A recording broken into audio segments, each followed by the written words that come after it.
Assalamualaikum warahmatullahi wabarakatuh. Bismillah, alhamdulillah.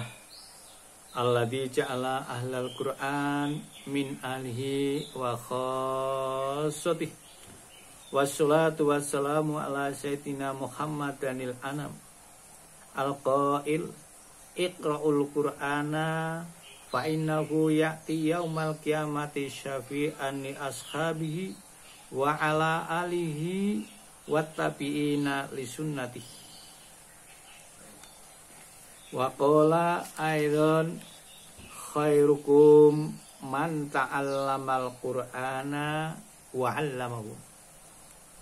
Wa qala rasul aidan rubba qari'in lil qur'an wal qur'anu yal'anu. Jamaah hadirin hadirat pemirsa di mana saja berada, khususnya santriwan santriwati, mari kita lanjutkan pembahasan kita tentang bacaan-bacaan yang boleh dikatakan bahasa Jawanya celeneh, gharaib. Tulisan dengan bacaannya tidak sama, sehingga banyak sekali para qurra, pembaca Al-Quran, yang kadang kala kurang mengetahui. Antara lain, yang pertama adalah terletak pada juz 2 surat Al-Baqarah ayat 245, di mana tulisannya wayab su sot wayab sutu, tetapi harus dibaca sin, yab sutu.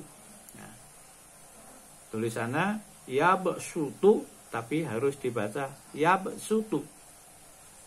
Yang kedua adalah bacaan bastoh. Itu terletak juz 8 surat Al-A'raf ayat 69. Tertulis bastoh, bastotan, bastoh, tetapi bacaannya harus dibaca bastoh, bastoh. Yang ketiga adalah majroha.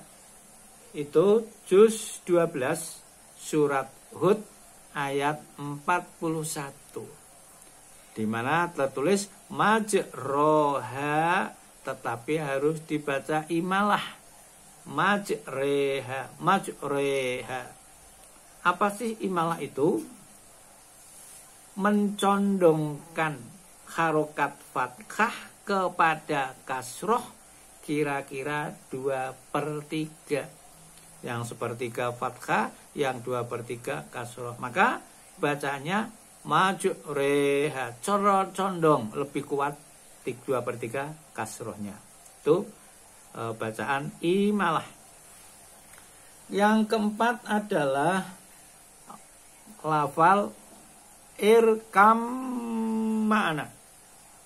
Juz 12 juga masih surat Hud ayat 42. Tertulis irkab ma'ana, tetapi harus dibaca idgham. Bacanya irkam ma'ana. Ora irkab tapi irkam ma'ana. Sedangkan yang kelima adalah la ta'mam juz 12 surat Yusuf ayat 11. Tulisannya la ta'manna, dibaca ismam.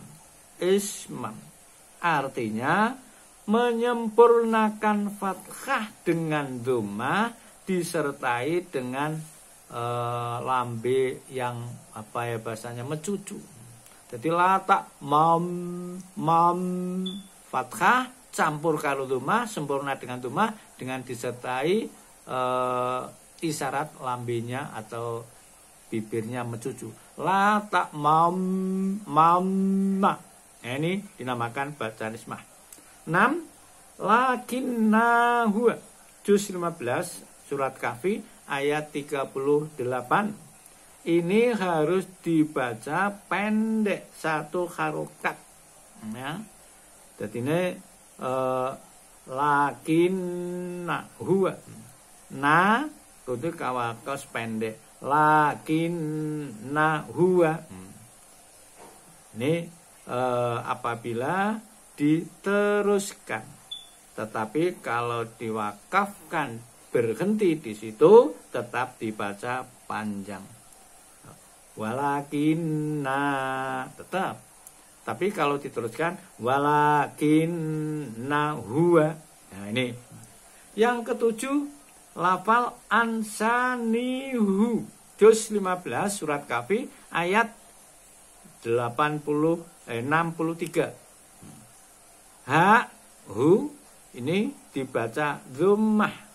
Kadangkala kita kurang memperhatikan, banyak kadangkala terlanjur dibacahi ansanihi, tapi yang benar ansanihu, nihu. Nah, ini supaya diperhatikan.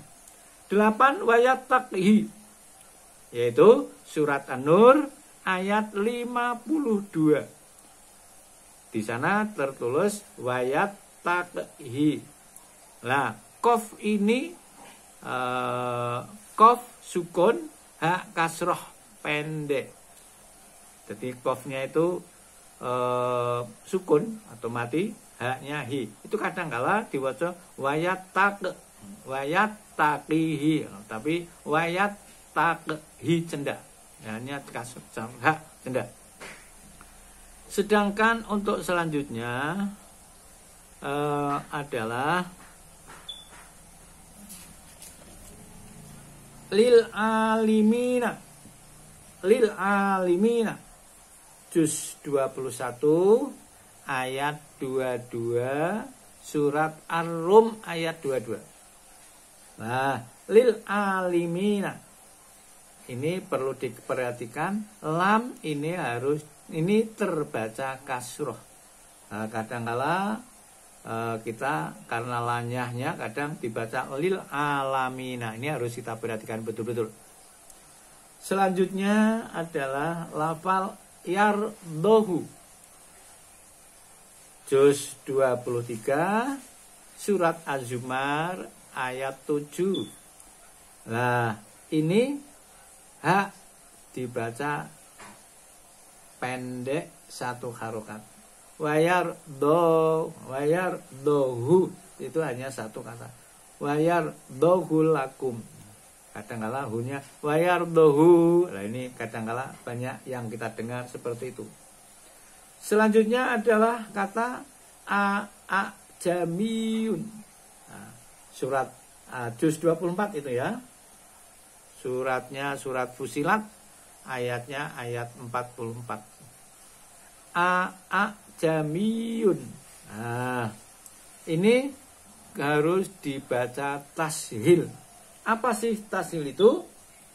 Yaitu hamzah yang kedua dibaca setengah antarane hamzah dan antarane alif. Jadi ora orang ngono, tapi yang kedua itu dibaca setengah. Jadi jamiyyu wa arabi. Ora tapi jamiyyu wa arabi. Ini harus diperhatikan. Sedangkan selanjutnya adalah ngalaihu. Juz 26 surat Al-Fatih ayat 10. Nah, ini banyak yang kadangkala terlanjur kuskulino alaihi, tapi itu harus dibaca alaihu. Hunya, haknya harus dibaca dhammah. Ini yang harus diperhatikan. Sedangkan yang terakhir adalah bi'sal ismu juz 26 surat Al-Hujurat ayat 11. Di sana tertulis bi'sal ismu. Lam takrif kudu dibaca kasroh.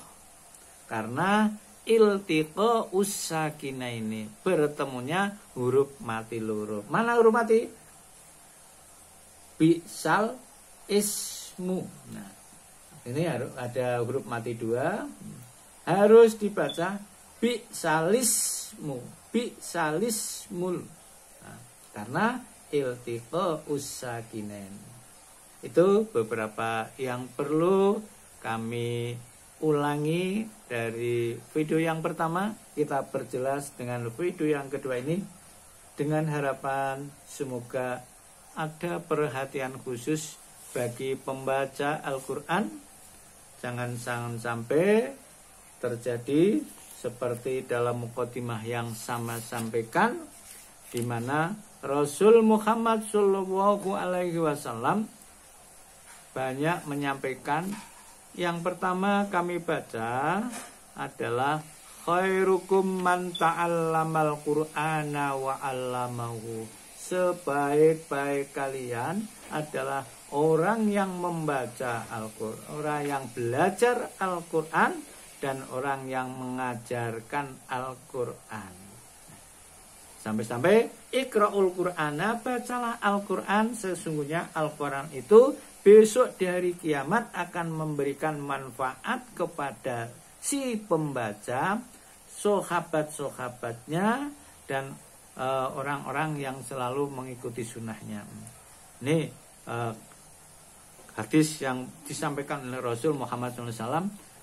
Bahkan yang mukadimah terakhir saya sampaikan, ruba qori'in, pirang-pirang wong sing maca Al-Qur'an. Banyak sekali orang yang membaca lil Qur'ani, terhadap Al-Qur'an, tetapi wal Qur'anu yal'anuh, Al-Qur'an itu akan memberikan laknat bagi pembaca. Nah, siapa itu?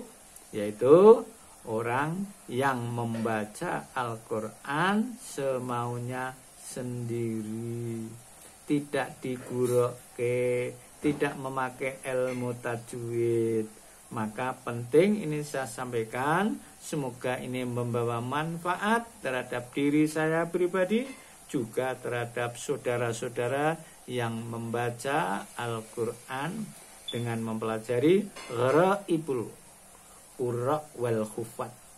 Demikian, apabila ada benarnya semata-mata hanya betul-betul dari Allah Subhanahu wa taala. Kalau ada kurang pas, kesalahan dalam saya mau menyampaikan, maka ini dari saya pribadi. Wallahu a'lamu bishawab, wal afu minkum. Wassalamualaikum warahmatullahi wabarakatuh. Waalaikumsalam.